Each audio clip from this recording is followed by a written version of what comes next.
Hi, my name is Natalie Wunderlich. Welcome to my TED Talk. So, I will be discussing the idea of that the more things that you own, the less meaningful your life becomes. It's basically the whole idea that less is more. I will be getting into 3 points on why minimalists are happier people. So, first, I want to start off by saying I've lived in this house with my parents my whole life, and my mom is actually a hoarder, which I could not be more opposite. She still has me and my brother's baby clothes. She never deletes anything off of her phone. She pretty much stores everything that any of us have ever owned that she deems important, which is never important. She stores it in our basement. So we have pretty much everything. If it was my decision, I would have none of that stuff in the basement. And it's funny because no one even goes in there or looks at any of it, not even her. So I'm very opposite. I don't have anything on my phone. I don't have any social media. I don't have any pictures or videos. I barely have any clothes or shoes. It makes me happier that I don't have a lot of stuff in my room. Things aren't cluttered, and it's just a very open space. Which Fight Club, the movie, it discusses this topic. So, minimalists bring happiness by alleviating stress and helping you find a purpose. Pretty much, we think that our self worth is based on things we own. This mentality makes the things we own end up owning us, which is a quote in the movie Fight Club. So, pretty much, the products end up being a liability to our growth and happiness, and we lose sight on what really matters. The less things we have, the more space that we have. So, this actually helps better our mind, takes away stress, and helps us think. I don't know about you, but if I'm sitting in a room and it's all cluttered and it's dirty, it's gross, I get stressed out, I am not motivated to get up or do anything. So, the clean space, clean room, clean everything, it's better on our mind.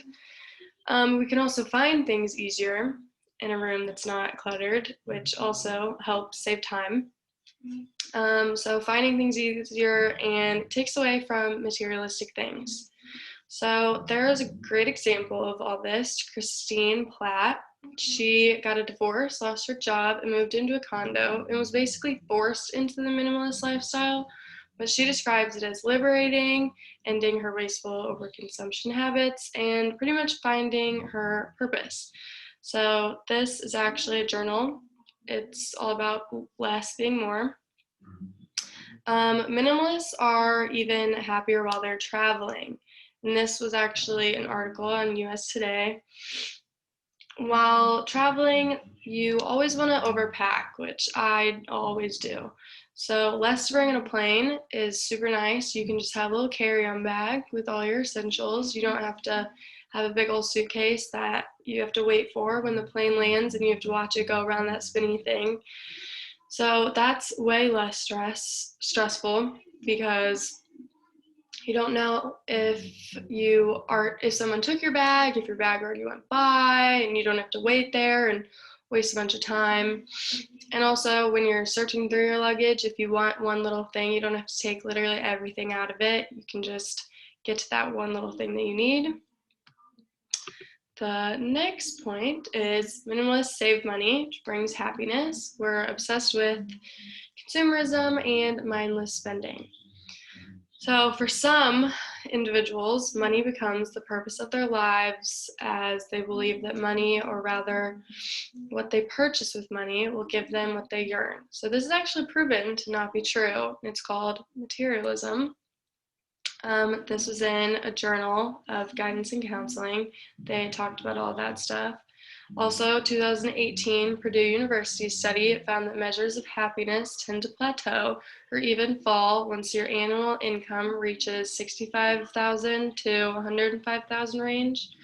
So the issue isn't that we don't have enough money, it's how we think about money, says Joshua Becker, author of The Minimalist Home. We're looking for money to provide us something it can't provide. If you've achieved financial stability, Becker says, there's almost no evidence that increasing your income will lower your stress. So basically, once you're stable with your money, you don't need to be like itching to get a ton of more money, because it will not lower your stress. You'll be way more stressed out.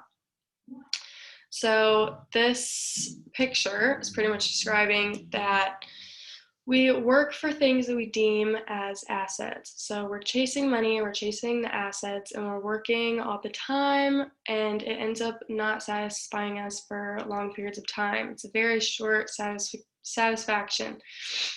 And so we continue to work hard for the next best thing, and it's an ongoing thing over and over and over. And we're pretty much working until we get to our grave. So we're working until we die, which is not fun.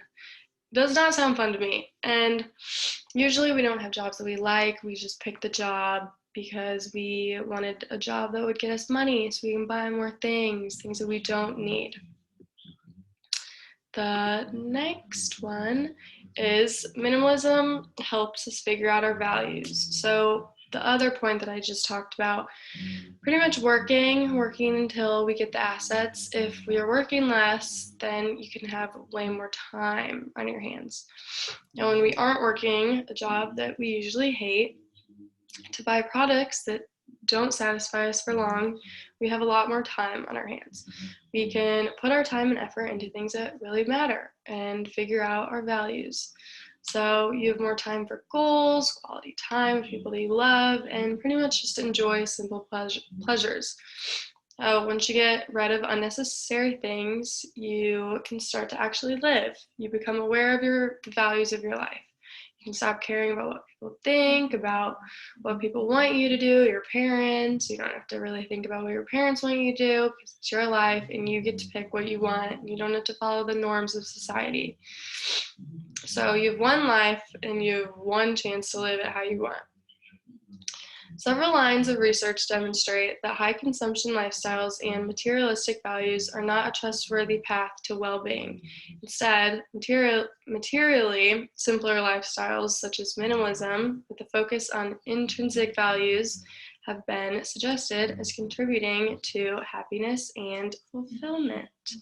This is a journal of guidance and counseling. So pretty much this is all about the key to happiness. We need to stop being in control of everything. We need to just fail and have unexpected things come into our lives. And all of these pretty much points were shown in the movie that I've talked about, Fight Club. It talks about all these points, and it pretty much says that we need to stop putting emphasis on so many materialistic things. We need to just let life go on, and we need to grow from things that happen. We need to take risks, we need to learn, we need to change, and from all of that, we just need to grow from all of the experiences. And you just pretty much should not have strong attachments to materialistic things. We need to get rid of things that we don't need and adapt to a different lifestyle that we would be happier living in, not one society thinks we need to be in. We don't need to make the most money to buy silly things that none of us even need and that won't make us happy for long periods of time. So get rid of things, adapt to a different lifestyle, and one that pretty much isn't holding us back. Also, once you stop spending money on things that won't satisfy you for long, you will find value. You will find time to do things that you love instead of wasting time at a job that you hate, giving money to buy things you don't need, and you'll have time for real connections and adventures. So pretty much anything that you get from this, you should get that less is more. And just because you want a huge TV and an Apple Watch right now, you're going to get it. You're not going to be satisfied for long. And then you're going to keep working at your job that you hate when you could have been doing anything better to spend your time. You could be making memories. You could be out at the lake with your friends or your family, spending time doing things you want, looking for a job that actually does satisfy you and that you like to do. So pretty much that's my TED Talk.